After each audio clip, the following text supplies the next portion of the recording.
নমস্কার বন্ধুরা, আমার টু অ্যান্ড টা চ্যানেলটিতে সবাইকে স্বাগত। আজকে ট্রাভেল ডেস্টিনেশনটি একটু আলাদা। এটি দক্ষিণ কলকাতার আলিপুর রোডে অবস্থিত একটি নবনির্মিত রাম মন্দির। এর কোনো ইতিহাস আপনারা ইন্টারনেটে পাবেন না। এই ছোট্ট মন্দিরটি আমাদের হিন্দু সংস্কৃতির একটি অংশ। ছোট হলেও শ্বেতপাথরের তৈরি এই মন্দিরটির কারুকার্য নজর কেড়েছে। এই রাম মন্দিরে চলে প্রতিদিন নিত্য সেবা।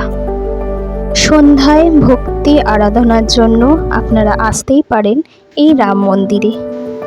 এখানে বসে পুজো দেখার জন্য সিটের ব্যবস্থাও আছে। এই রাম মন্দিরে রাম, সীতা, লক্ষ্মণের পাশাপাশি রয়েছে শেরাবালির মূর্তি আর আমাদের দেবাদিদেব মহাদেব। এই রাম মন্দিরের বিপরীত রাস্তাতেই আপনারা দেখতে পাবেন একটি ছোট্ট জগন্নাথ দেবের মন্দির। কোনো এক সন্ধ্যায় রাম মন্দির ও জগন্নাথ দেবের ভক্তি সাগরে ডুব দিতে আসতেই পারেন এই আলিপুর রোডে।